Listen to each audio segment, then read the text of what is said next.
Hello guys, today I'm going to be showing you 8 things you probably didn't know about Minecraft.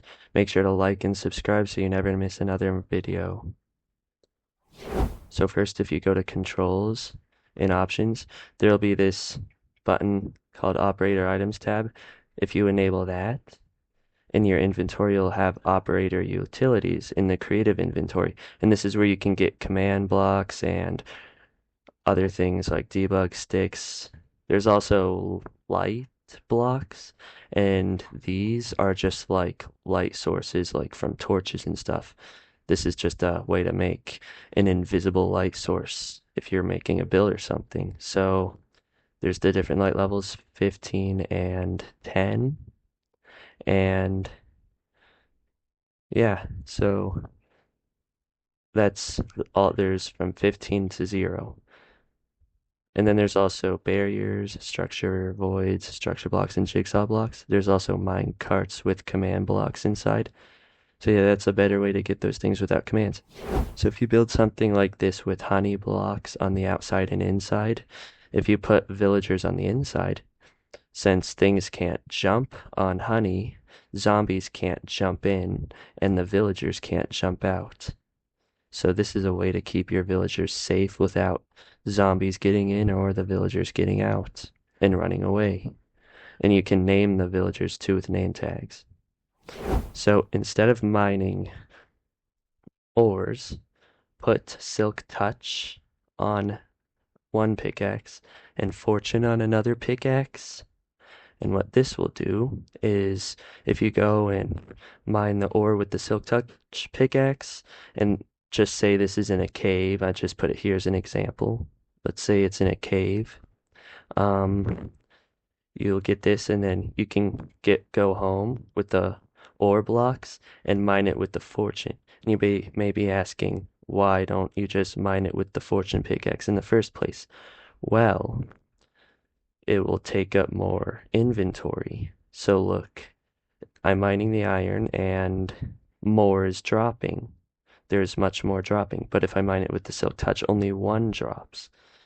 So you'll be able to mine for much longer this way. So yeah, this is a way to mine better. So yeah, it would keep your inventory from getting super full while you're mining, and it's a much more organized and better way of mining. It would fill up all these spaces. So yeah, that's a better way of mining. You can make an automated furnace system by having a system like this where you have hoppers and chests in the furnace there. If you make sure you have this hopper on the side, this will output the coal into the bottom. Because if you put coal on the top chest, it'll put it on the top slot. So you have to have a hopper going into the side in order to output it into the bottom slot of the furnace. So place the so it's smelting iron right now. The gold will go in there and it'll be queued. And then the output will go in this chest. So you can go off and mine for however long or whatever, and then come back, and then all your stuff will be smelted. Now, instead of cooking in a furnace or a smoker, instead, you want to use a campfire. And you may be asking, why do this? It'll cook way slower. Well, furnaces and smokers use coal and some sort of coal or some sort of fuel system. So, and campfires do not use fuel. And when you break the campfire, it gives you the charcoal or coal back that you used to make it. So you can just keep making campfires. You can actually make an infinite lava system by placing cauldrons and using dripstone blocks like this. Place it above the cauldrons and then build a bowl shape, kind of like this. And then put pointed dripstone at the bottom of the bowl and then put lava inside the bowl of the dripstone blocks, and lava will drip out of the pointed dripstone, and then it'll fill up the hoppers eventually. It may take a while. So, yeah, it filled up one. I waited like 10 minutes and it filled up one. So it may take a while, but I mean, it's infinite lava, so you can, there's a better way of curing zombie villagers. Put piercing on a crossbow and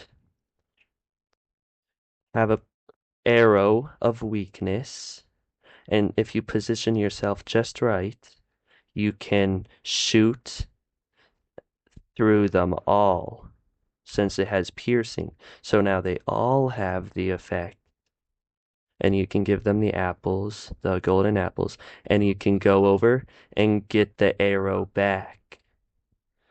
Most of the time. Sometimes you might not get it back, but you will get it back. So instead of making a wither this way and fighting it, that's a hard way, a hardcore way. Instead, go to the end and mine an area under the ender portal, the end portal, to get back.